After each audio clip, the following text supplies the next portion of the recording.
This dream would serve as an objective view and demonstration of how whatever we cling to, whatever we agree with, the ideas and emotional attachments, what we fantasize about, can and will project us into future lifetimes in accordance with the particulars of that which we have projected through our cause and effect experience forging idea creations.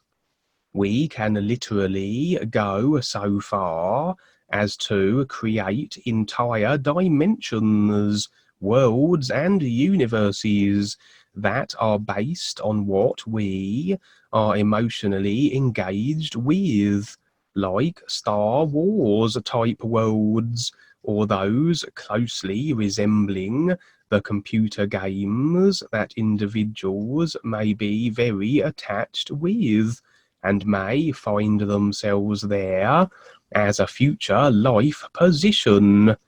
Anyway, I found myself initially on a train, on a journey of a kind, heading through streets and cities.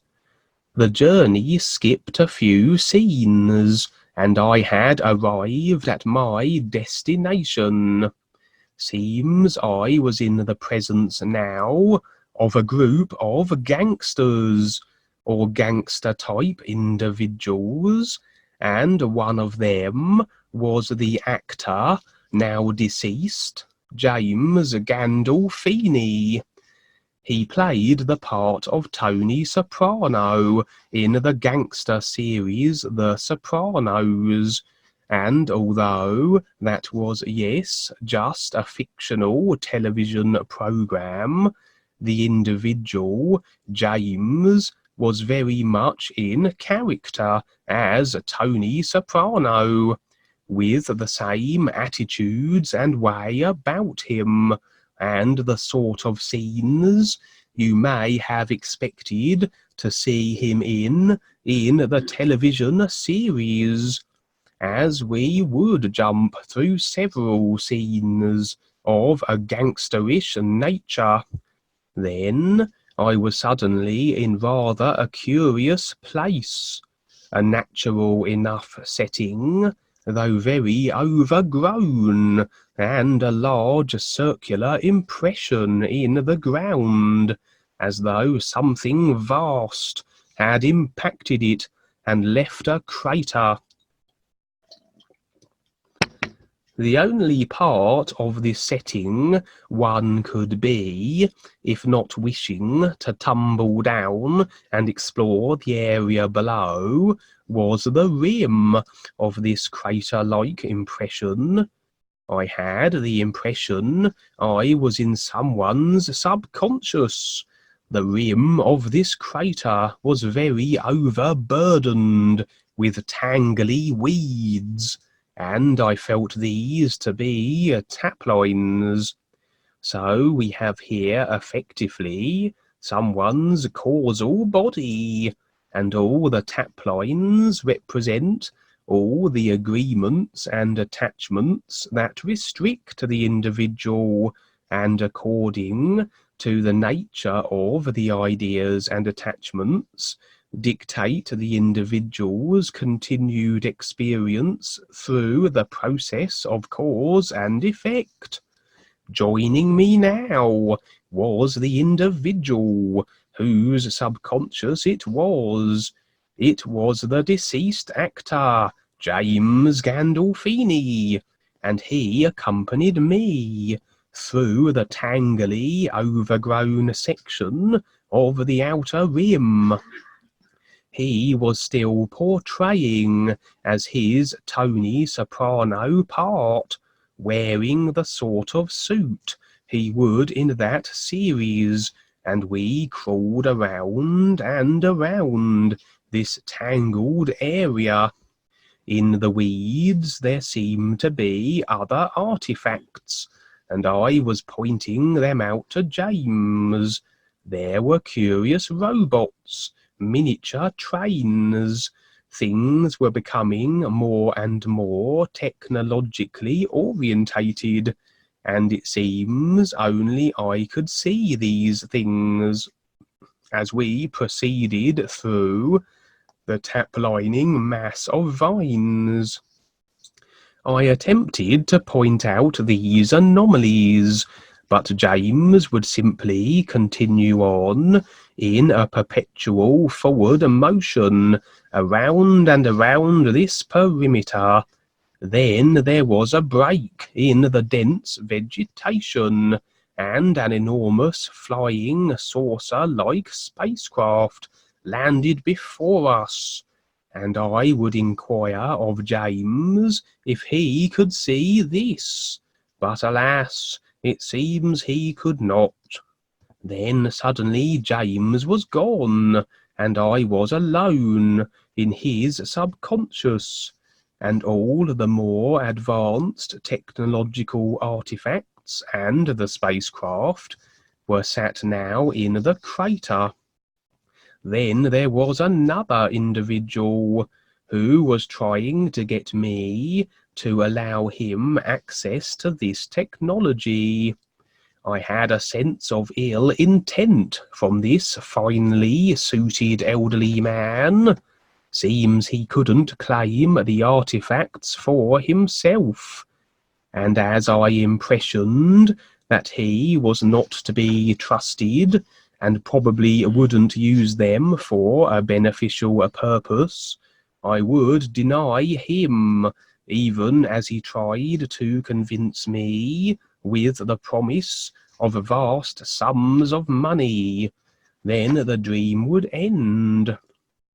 This dream demonstrates that which we focus on will project us into future lifetimes, in accordance with our focus, through cause and effect idea creating experience.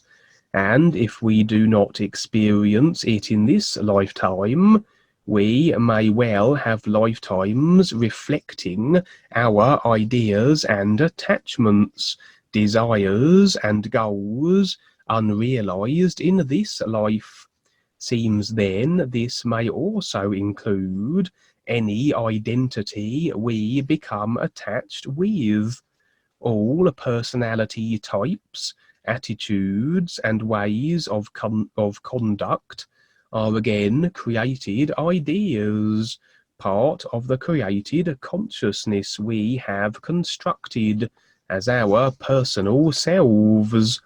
They are as much restricting and future-generating lifetime ideas as any.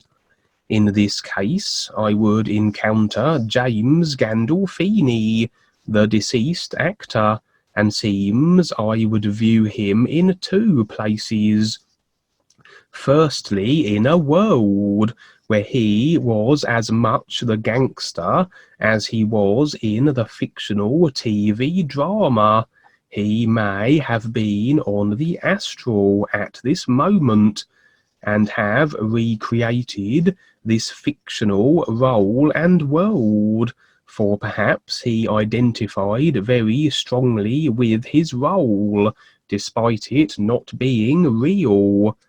For if he had no connection to his awareness and passed on, finding himself on the Astral, he may not know where he was, perhaps unable to recognize even this next life level up.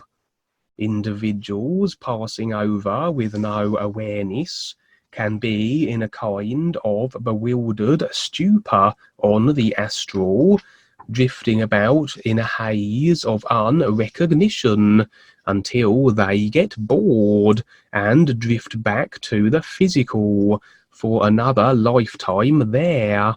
In the meantime, they may well reconstruct what they knew on the physical.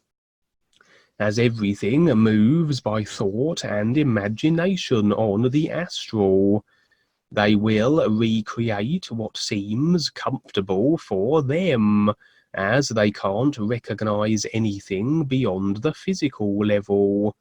A little like in the movie What Dreams May Come, where the deceased wife of Robin Williams recreated a version of her house on the Astral, along the lines of how individuals have houses on the real side that represent a reconstruction of their personal selves, but the unaware may well remain within them, as they cannot recognize the possibility of anything beyond their personal selves or the houses that represent them.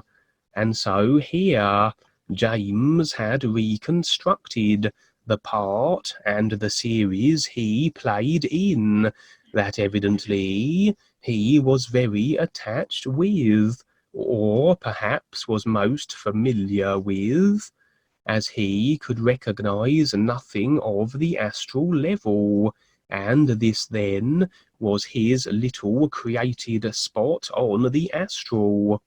He was once again playing the role of Tony Soprano, and I would be in his little created world for a time observing, and perhaps then I took the opportunity to afford him a chance to see more than his self-constructed consciousness and his creation here.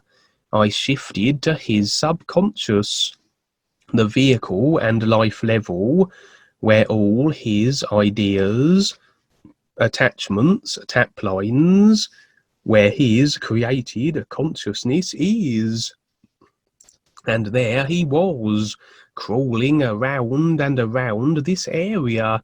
Maybe forever he might do this, lacking the awareness that he does. His 5 created vehicles just doing their thing, with no focus on anything but the personal self.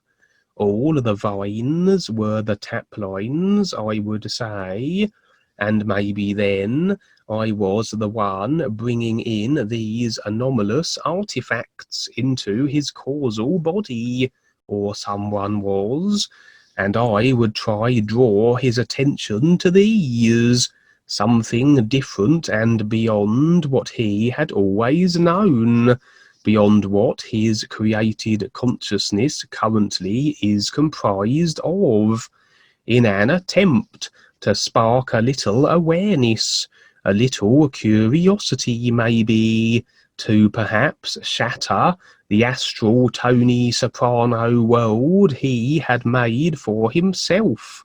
Perchance this would filter down to his astral vehicle and motivate a re-evaluation, even to the extent of bringing a spacecraft down to land before us.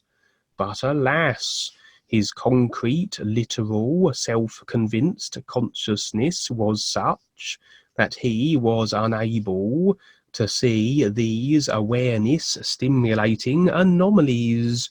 His causal vehicle then, as vacant and difficult to engage as any of his others, and he would just keep on crawling through the dense tap lining of his causal body and fade from sight.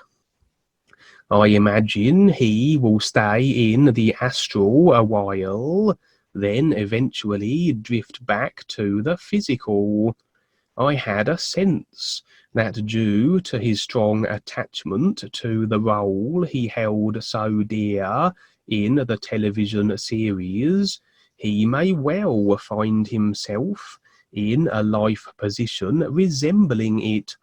The experiences we set up for ourselves will be in keeping with the ideas that affect them, and I can imagine him finding himself as some gangster type in some part of creation somewhere in a dimension or creation where such a position is available for him, even though the initial role as Tony Soprano was only fictional. We are the decider of our lives, and everything we choose for ourselves we can have, as creation is a reflective cause and effect bubble, even if what we unconsciously choose is based on a fictional role in a movie or other. Makes you consider too all the role models we are presented with, the heroes of the movie screen, or characters we identify too strongly, and we are deciding and choosing future positions resembling that which we idolize, that which we decide and agree with. As for the sinister character at the end of the dream, who seemed to want the anomalies that had been placed in the subconscious, suggesting a controller type who had a greater degree of recognition than James, as he could see the artifacts, but unable to claim them for himself. The artifacts representing something beyond the personal self, little sparks of awareness inducing light from the ears. They are there, yes, but require recognition. The dark forces can see only so far.